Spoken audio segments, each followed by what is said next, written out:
इसीलिए नित्य भगवान महादेव का पूजन। प्रातःकाल जो भगवान महादेव की पूजा नहीं करता वो प्रकृति का ऋण ही रहता है, क्योंकि प्रकृति का ऋण है ना, हमारे सब पर प्रकृति का ऋण है। धरती हम सबको धारण करती है, आकाश हम सब पर अनुग्रह करते हैं, सभी वृक्ष लताएं हम सबको प्राण देते हैं, प्राणवायु देते हैं। इसीलिए ये प्रकृति का ऋण है। जीवन जीने के लिए प्रकृति हमारी सहयोगी है। इसीलिए संपूर्ण प्रकृति के ऋण में से मुक्त रहना है तो भगवान महादेव का पूजन करना चाहिए, हमारा कर्तव्य है। विधि कर्म ज्ञेयम प्रातःकाल महादेव का पूजन करना हमारा सबका कर्तव्य है। मध्याह्न जब भगवान महादेव का आराधन करते कामिकम, जीवन के सभी कामना की पूर्ति करते हैं। और संध्या समय जब भगवान शिव का आराधन करते शांतिकम, इसी समय शांति मिलती है। इसलिए तीनों समय शिव जी का आराधन करना चाहिए। हम 3 समय तो नहीं करते, लेकिन एक समय तो करें। और एक बात हृदय से कहता हूं, भले भगवान महादेव को प्रातःकाल शिव जी को याद न कर सके, मध्याह्न भगवान महादेव को याद न कर सके, लेकिन संध्या समय तो कभी शिव जी को भूलना नहीं चाहिए। जीवन की संध्या मंगलमय जिनको करनी है उनके लिए संध्या समय शिव को याद करें, क्योंकि जीवन की संध्या का नाम है वृद्धावस्था, जर्जरित शरीर, वयोवृद्ध शरीर। इसीलिए वृद्धावस्था को मंगलमय बनाना चाहते हैं तो संध्या के वक्त महादेव को याद जरूर करें। धीरे धीरे सूर्यास्त हो रहा है, घनघोर अंधकार का प्रारंभ हो जाएगा और बाद में शिव ज्योति है। जीवन में प्रकाश की आवश्यकता रहेगी। इसलिए जीवन की संध्या को मंगलमय बनाने के लिए संध्या के वक्त भगवान महादेव को याद करें। प्रातःकाल याद करना हमारा सबका कर्तव्य है, प्रातःकाल भगवान शिव जी को। इसलिए सुबह में ब्रह्म मुहूर्त में आंख खुल गई, इसी समय शिव जी को याद करें। और सबकी 3, साढ़े 3, 4 बजे आंख तो खुलने वाली है, भले बिस्तर में सब बिस्तर में। जो प्रातःकाल महादेव को याद करता है उनको शांति मिलती है। प्रातःकाल महादेव को याद करने से स्मृति मिलती है। प्रातःकाल महादेव को याद करने से हम प्रकृति के ऋण में से मुक्त रहते हैं। इसलिए भले बिस्तर में सोए सोए लेकिन शिव का स्मरण करें। प्रातःकाल की महिमा है। प्रातः स्मरामि भवभीतिहरं सुरेशं गंगाधरं वृषभवाहनं नमाम्बिकेशं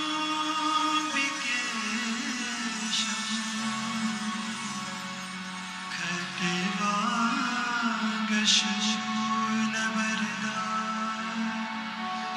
भयहस्तनीशं संसाररोगहरो शतमाद्वितीय। हे महादेव, हे महादेव, हे महादेव, महादेव।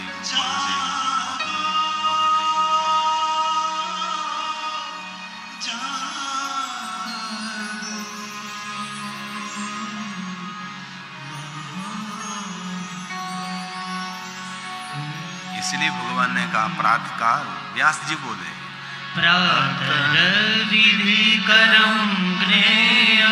जो प्रातःकाल महादेव को याद नहीं करता संपूर्ण प्रकृति का ऋणी रहता है। इसलिए कभी नहीं, मेरे बच्चों को भी सिखाई सुबह में नेत्र खोलने के बाद भगवान महादेव का स्मरण करें, भगवान महादेव को याद करें। व्यास जी ने गाया है ना,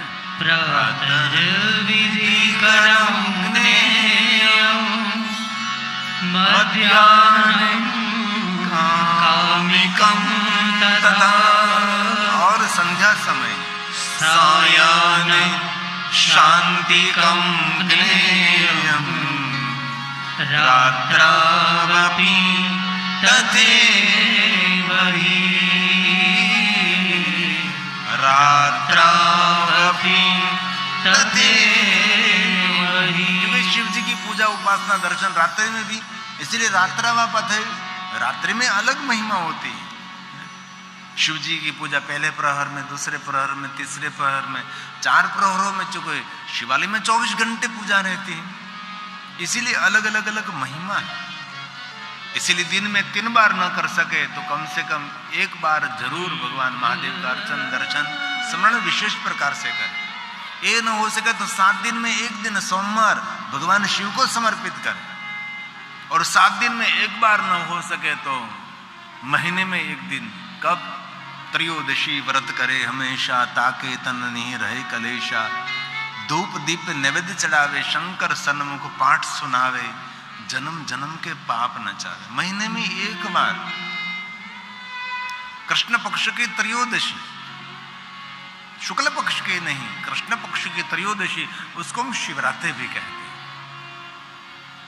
विशेष प्रकार से प्रदोष दर्शन, प्रदोष पूजन, उसके अलग अलग मंतव्य दिखाई दिए हैं।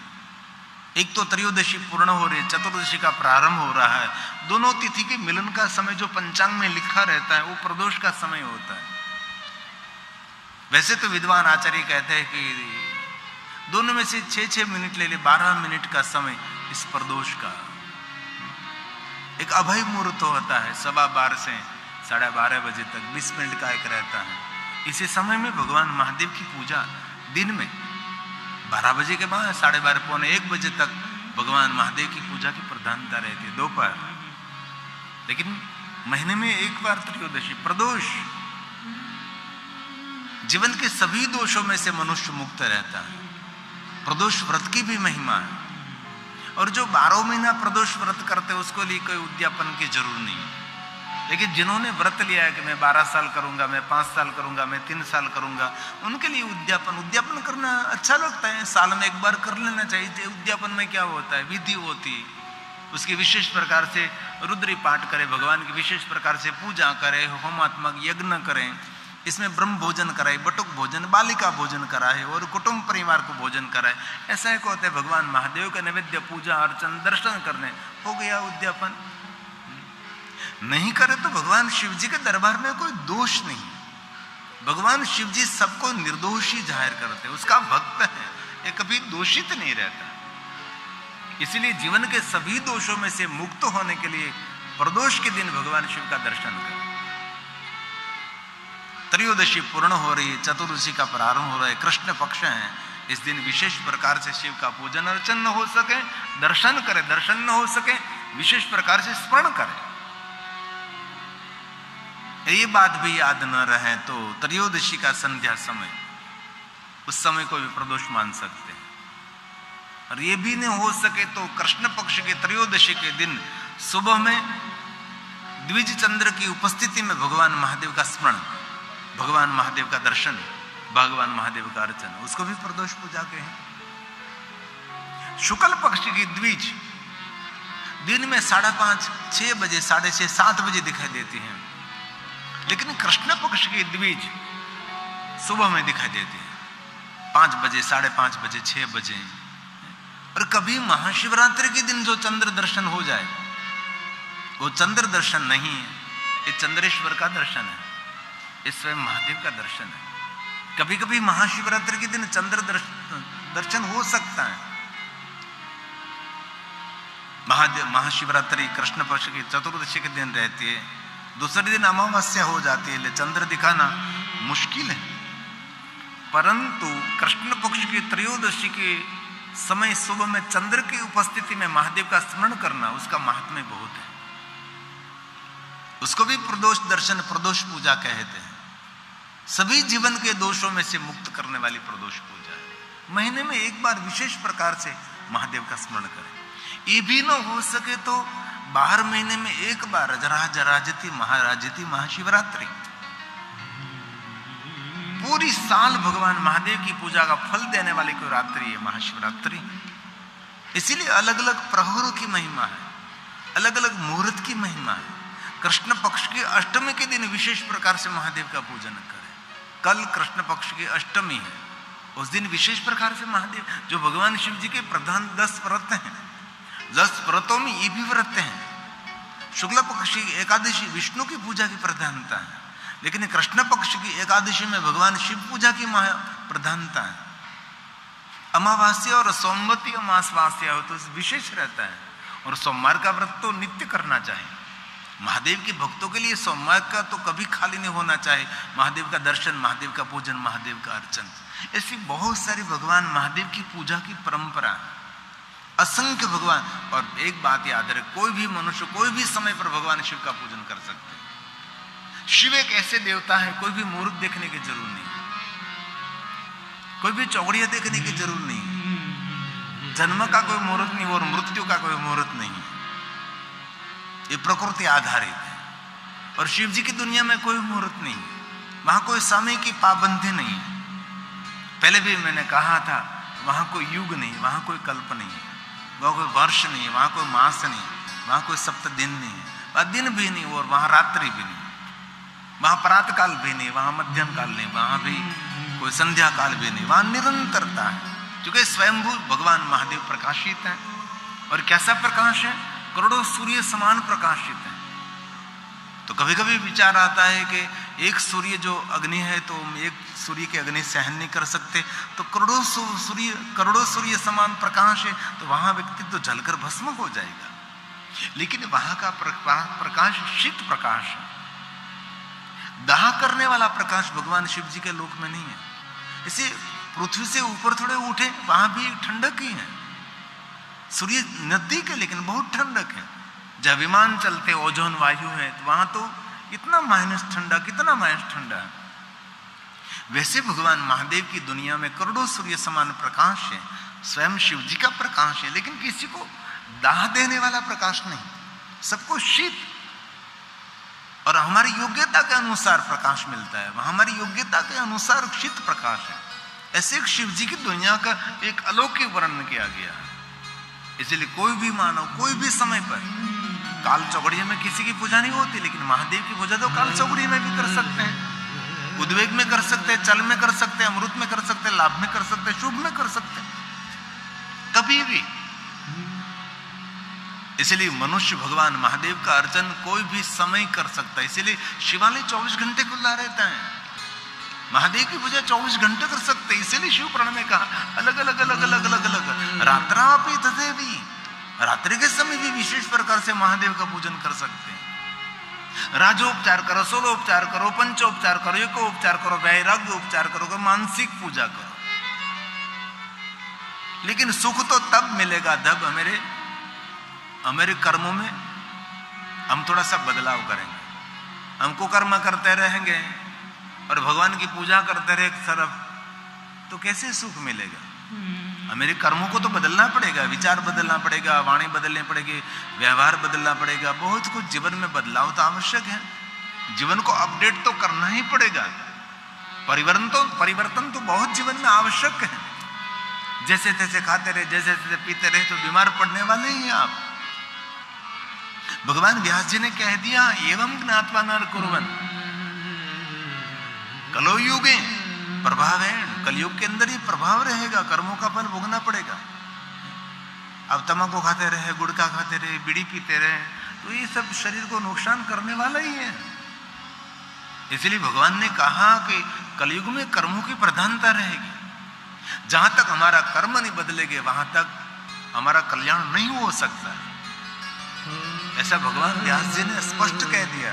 कई लोग कहते हैं मैं दिन रात पूजा करता हूं, दिन रात में आराधना करता हूं, कुछ भी बदल नहीं रहा है। लेकिन कुछ भी बदलने के लिए पूजा करते करते, आराधना करते करते, अर्चन करते करते अपने कर्मों को भी बदलना पड़ेगा। ऐसे भगवान ने आज्ञा दी है। एवं ज्ञात्वा नरः कुर्वन्, हमें कर्मों को बदलना ही पड़ेगा, जीवन शैली बदलनी पड़ेगी, खाने पीने बदलनी पड़ेगी, रहने कहनी बदलनी पड़ेगी, वाणी विचार बदलना पड़ेगा। जहां तक जीवन को बदले नहीं, वहां तक कुछ भी जीवन में तथ्य नहीं रहेगा। अस्त व्यस्त जीवन जीते रहोगे, वहां तक कुछ भी नहीं रहेगा। इसलिए भगवान ने कहा एवं ज्ञात्वा नरः कुर्वन् यथोक्त फलभाग् भवेत्। कलयुग में जैसे कर्म करोगे वैसा फल मिलेगा, ऐसा भगवान ने कहा है। कलो युगे विशेषेण फल सिद्धिस्तु कर्मणा फल सिद्धिस्तु कर्मणा। इसलिए कथा सुनकर दृढ़ निर्णय करें, कभी दूसरों के लिए बुरी सोच हमारी नहीं होनी चाहिए, शत्रुओं के लिए भी नहीं, दुश्मनों के लिए भी नहीं। व्यवहार बदलने से पहले विचार बदलना पड़ता है, विचार बदलने से पहले आहार को बदलना पड़ता है। इसलिए साधु पुरुष, महापुरुष, विद्वान पुरुष, आचार्य, पढ़ा लिखा हमारा विद्वान विप्रजन जहां तहां और जिसे तिसे के हाथ का भोजन नहीं करते, क्योंकि भोजन का बहुत बड़ा प्रभाव पड़ता है विचार पर। इसलिए भोजन की पवित्रता पहले होनी चाहिए। इसे फल सिद्धिस्तु कर्मणा, जैसे कर्म करोगे वैसा फल मिलेगा। हमने बहुत बार ये बात कही, रामचरितमानस तुलसी ने भी यही कहा, कर्म प्रधान विश्व रचेता का। जब भगवान प्रकट हुए, ब्रह्मा ने भगवान शिव की स्तुति की, तो ब्रह्मा के द्वारा रुद्र के रूप में भगवान प्रकट हुए। तो रुद्रदेव ने क्या कह दिया, ब्रह्मा को कह दिएगा, ब्रह्मा आपने सुंदर सृष्टि की रचना की है, करी है, लेकिन आप किसी को सुख नहीं दे सकते, आप किसी को दुख भी नहीं दे सकते। सुख और दुख उसके कर्मों का आधार रहेगा। इसलिए जो सत्कर्म है उसका फल सुख है, कुकर्म है उसका फल दुख है। इसलिए ब्रह्मा जी को बांध लिया भगवान ने। आप ऐसा नहीं समझो कि आपने सुंदर सृष्टि की रचना की तो आप किसी को सुख दे सकते, किसी को दुख दे सकते हैं, नहीं। ये कर्मों के बंधन में बंधी हुई ये दुनिया रहेगी, ये पूरा विश्व रहेगा। इसीलिए रामचरितमानस में तुलसी ने गा दिया, कर्म प्रधान विश्व रचिता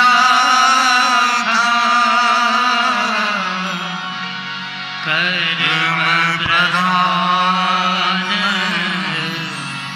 विश्व रचिता जो जस करहि सो तस फल चाहा, जो जस करहि सो तस फल चाहा। इसलिए भगवान की कथा श्रवण करने के बाद हमारे कर्मों को बदलना पड़ेगा। जहां तक हम बदले नहीं, वहां तक हमारी जीवन की सफलता कैसे होगी? जीवन को सफल बनाने के लिए, जीवन को श्रेष्ठ बनाने के लिए हमारा कर्म तो बदलना ही पड़ेगा। जैसा कर्म करोगे वैसा फल मिलेगा। इसलिए मनुष्य निरंतर कर्म करते रहे। जरूर संचित कर्मों का वर्णन किया है, अलग अलग कर्मों की महिमा गाई है। इसीलिए मनुष्य अपने श्रेष्ठ कर्मों से बहुत सारी सफलता हासिल कर सकता है। तुलसी ने कहा, सकल पदार्थ सकल पदार्थ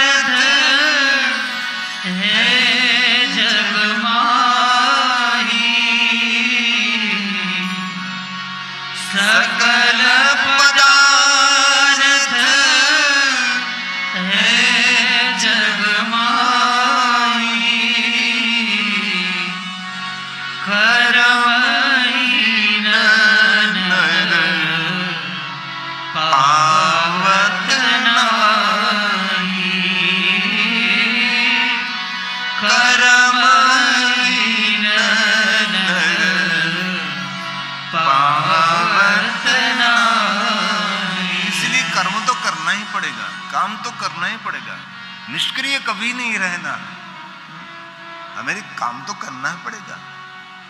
कर्म करने से धीरे धीरे आगे निकलोगे आप, लेकिन कर्मों में शुद्ध भाव होना चाहिए, शुद्धिकरण होना चाहिए। श्री राम श्री राम जय राम, जय जय राम, श्री राम जय राम, जय जय राम, श्री राम जय राम, जय जय राम, श्री राम जय राम, जय जय राम। बोलिए साथ में गाइए, श्री राम जय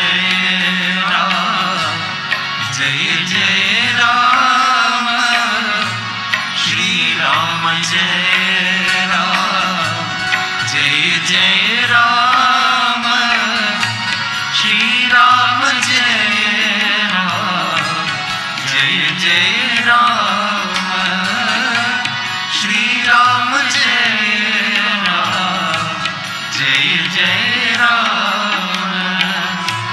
नमः शिवाय नमः शिवाय नमः शिवाय नमः शिवाय हर हर भोले नमः शिवाय हर हर भोले नमः शिवाय हर हर भोले नमः शिवाय श्रुत्वा यस्या प्रभावेन दुख नाशो भवेदिय। प्रथम स्वयंभू शिवलिंग की महिमा गाई है। जो धरती में से आप ही आप शिवलिंग प्रकट होते हैं, ऐसे अगणित भगवान महादेव के स्वयंभू शिवलिंग इस धरती पर है।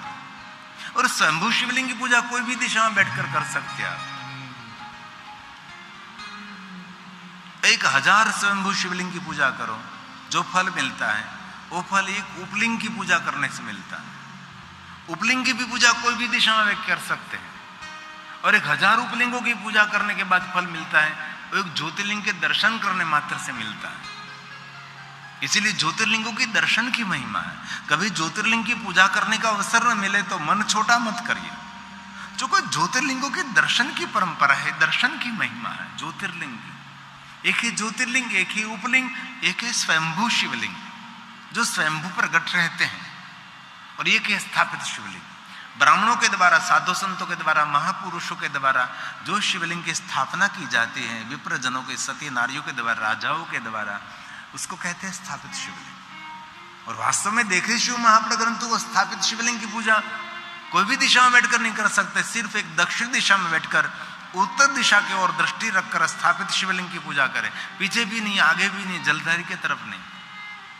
दिशा भेद समझ में नहीं आता तो जिस दिशा में जलधारी जाते उसके विरुद्ध दिशा में आपकी दृष्टि जलधारी की ओर रहनी चाहिए। और जलधारी के तरफ कभी नंदी महाराज को स्थापित नहीं करना चाहिए। भगवान महादेव के सन्मुख नंदी और कुर्म रहते हैं। मैंने कल भी कहा था, शिवालय के यंत्र है, शिवालय के मंत्र हैं। भगवान शिव जी का शिवलिंग है, वहां कैसे देवता, किस स्थान पर देवता विराजमान रहते हैं। तो स्थापित शिवलिंग की पूजा दक्षिण दिशा में बैठकर उत्तर दिशा की ओर दृष्टि रखकर, दिशा भेद समझ में न आवे तो जिस तरफ जलधारी बहते उसके विरुद्ध दिशा में बैठकर दृष्टि आपकी जलधारी की ओर रहनी चाहिए। ऐसे एक स्थापित शिवलिंग की सुंदर महिमा है। चर शिवलिंग, अंग के अवयव को भी लिंग माना है, उसको चर शिवलिंग कहा है। बिंदु लिंग जो यंत्र होते हैं, कुबेर यंत्र होते, लक्ष्मी यंत्र होते, गणेश यंत्र होते, श्री यंत्र होते, यंत्र में एक छोटी सी बिंदु होती है, उसको बिंदु लिंग कहा जाता है। कोई भी यंत्र, शिव के बिना कोई यंत्र नहीं है।